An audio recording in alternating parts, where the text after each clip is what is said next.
Well, percenters, welcome back. Coach Tom here. This is changing the NBA right in front of our eyes. jxmyhighroller. I started watching it on my phone and decided I had to watch the rest and do a video.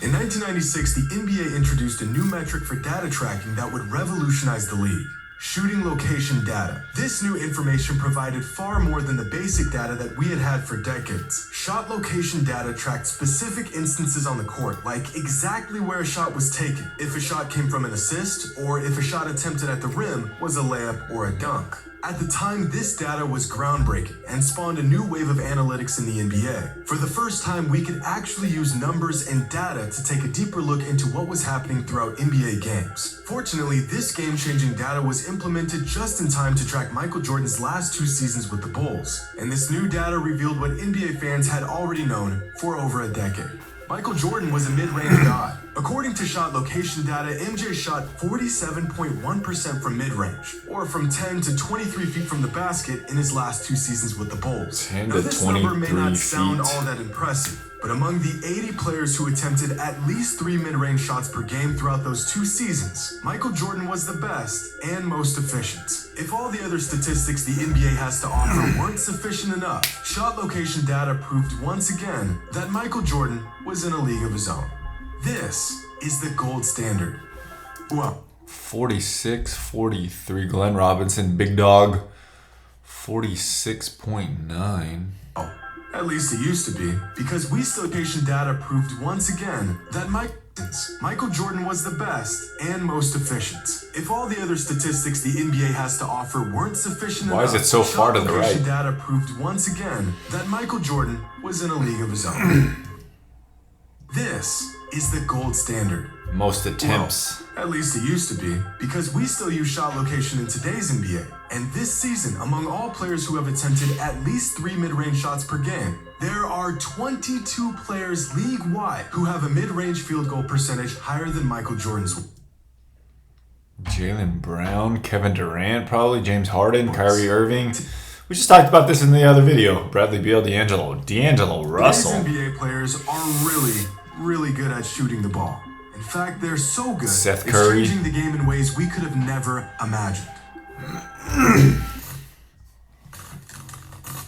I just talked about this in the other Today's video. video was sponsored by DraftKings. DraftKings line wager. Analytics are hard, man. They're interpreted differently, and the way you try to compare eras or people of different eras, it's just impossible to compare them. You have to take them for their greatness within their era.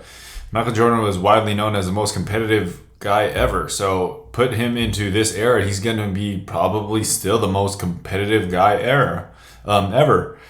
So he'll compete on a different level. His shooting percentage, I guarantee you, will go up if his competition's percentages are up. If he's first amongst them, then why wouldn't he be first among this group in terms of like skill or shooting?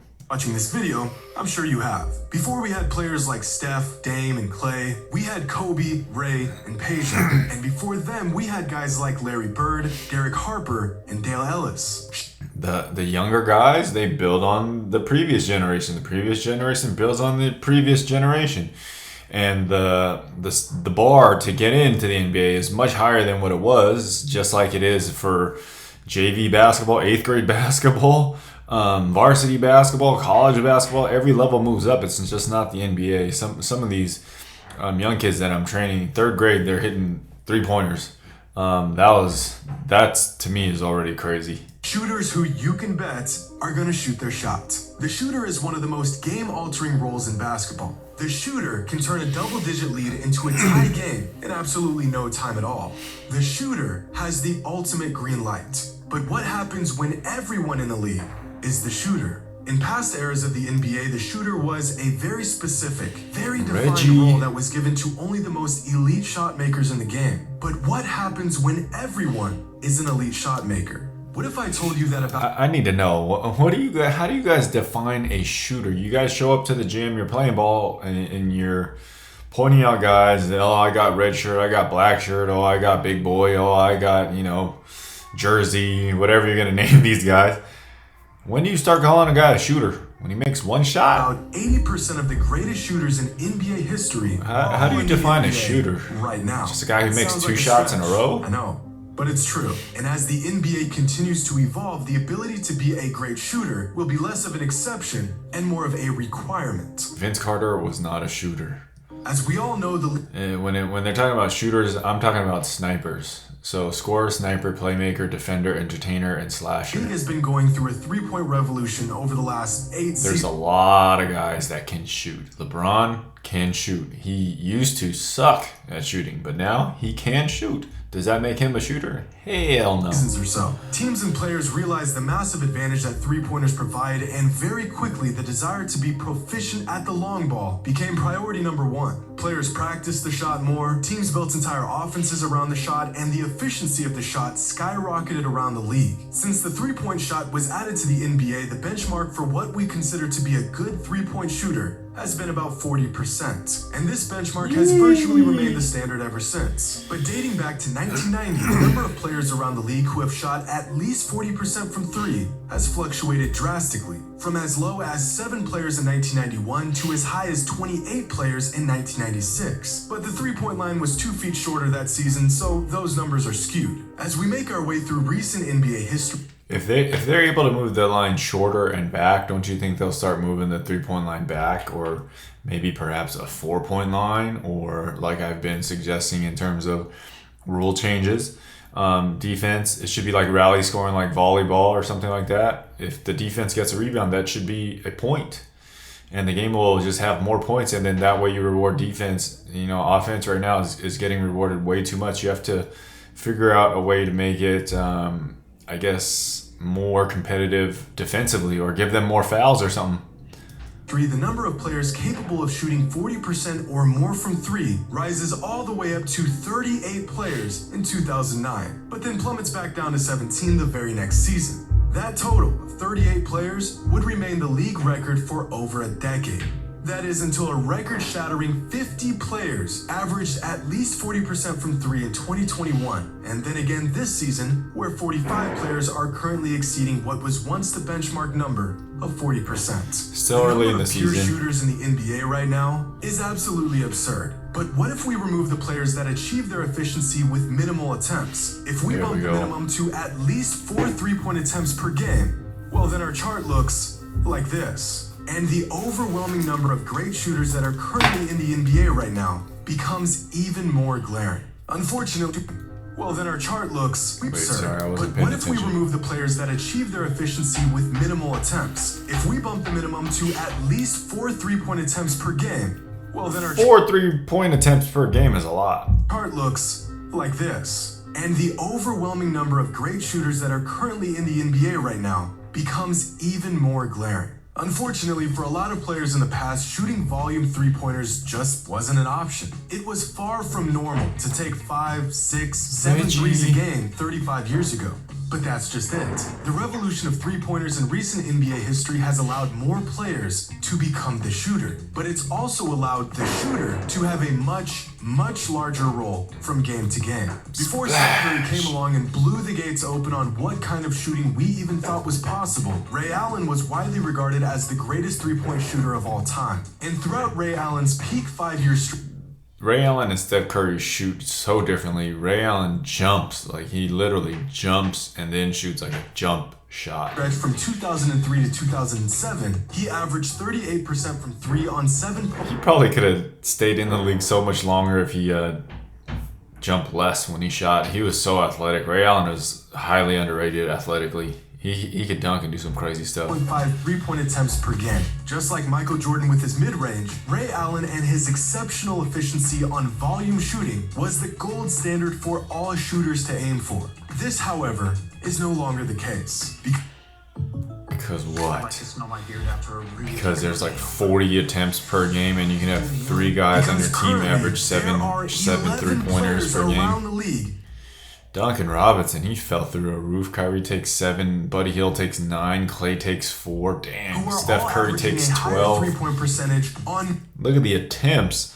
Some players don't even get 8 field goal attempts. Paul George, Klay Thompson, 8 attempts. Zach LaVine, who you don't really think of as a 3-point shooter, but he is 7.5. CJ, 5 seasons than Ray Allen did during his run as the Dame, Freddie, Donovan, the best shooter on the planet. Wow. Shot location data has revealed that the NBA is not a big man's league like it once was. It isn't a league that prides itself on defense or even versatility or teamwork for that matter. The NBA is a shooter's league, and this trend can even be seen in the efficiency of free throws. The simplest shot in all of basketball, a shot that literally has the word free in its name, has been optimized far more now than it ever has been. This season, there are 16 players Dang, that's legit, man. averaging at least 90% from the free throw line. Grayson Go back Allen. just 10 years ago.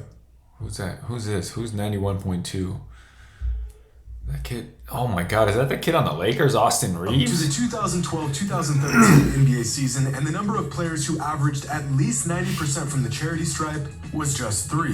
In fact, we don't have to go back very far to find seasons where the KD 90% and Steph threshold Curry. was reserved for only 1 or 2 players in any given season. Back in the Daryl 80s, the Armstrong. title of the league's best shooter was held exclusively by Larry Bird. Despite the game evolving drastically since Bird's retirement 3 decades ago, he is still regarded as one of the greatest shooters to ever lace up. And throughout Bird's career, he led the league in free throw percentage 4 times. In one of those seasons, Bird shot better 88, than 88, anyone else in the 96, entire 93.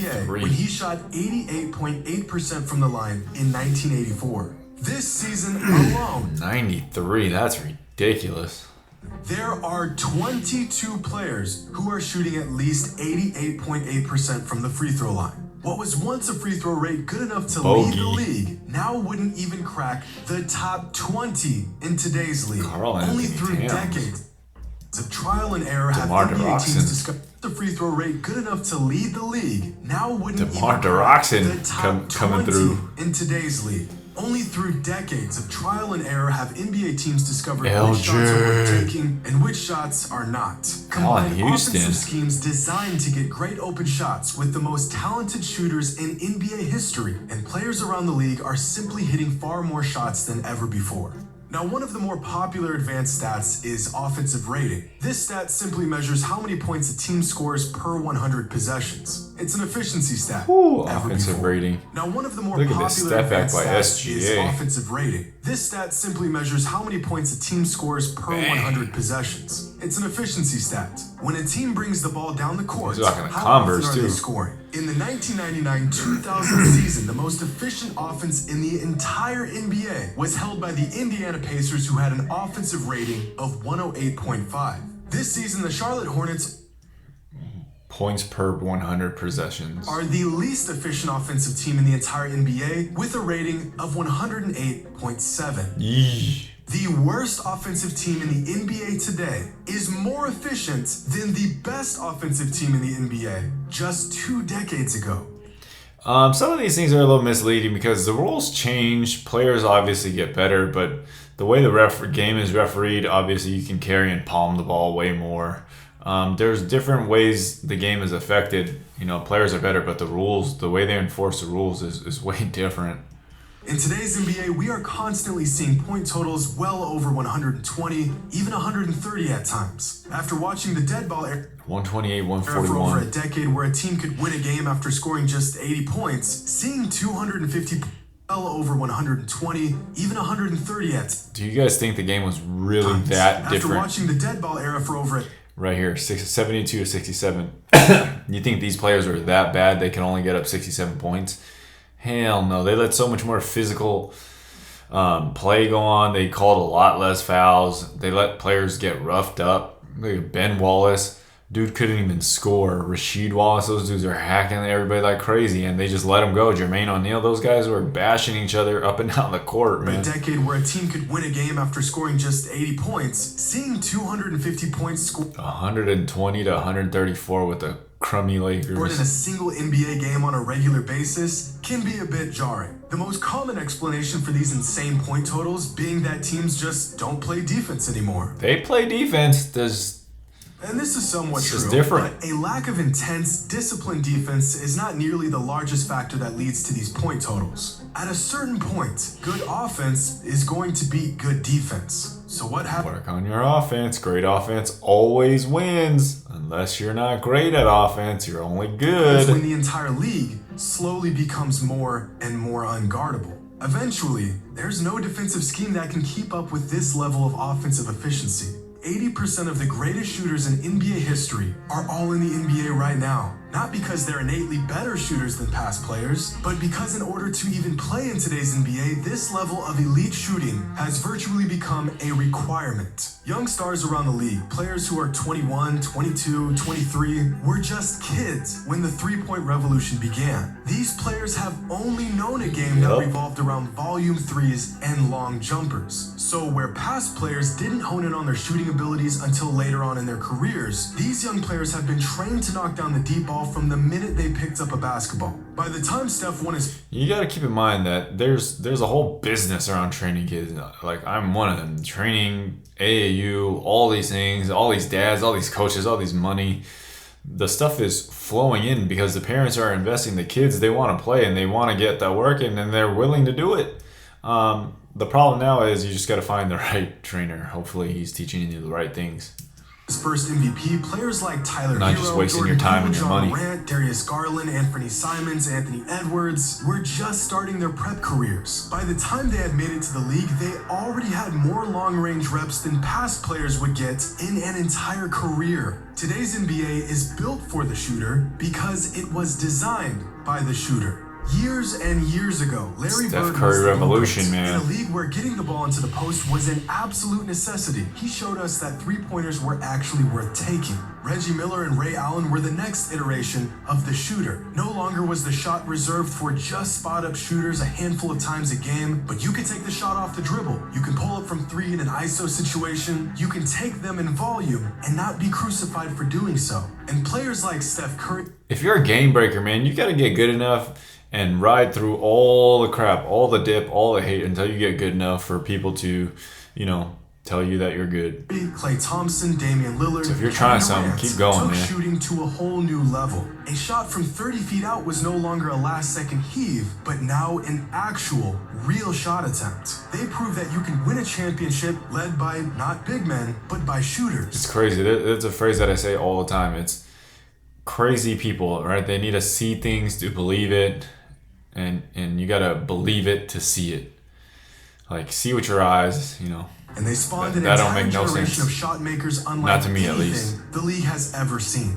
And with that being said, I'd like to leave y'all with this. Back in 1988, Seeing is believing, or believing is seeing. a player named Michael Adams broke new ground in the NBA. At the time, Michael was a young point guard in his third season in he's the short. league, playing for the Denver Nuggets. Now, Michael wasn't what you would call a sharpshooter, especially by today's standards. But that didn't stop Michael from doing what no other player had done before. Because in that season, 35, Let's see his Michael form. wasn't what you would call a sharpshooter, especially by today's standards. But that didn't stop he Michael hoists from it up doing and what then he no shoots other it player had done underneath. before. Because in that season, It's like 35 one-handed. years ago, Michael attempted 4.6 three-pointers per game. Nearly half of his total shot attempts More each like a game shot put. came from beyond the arc.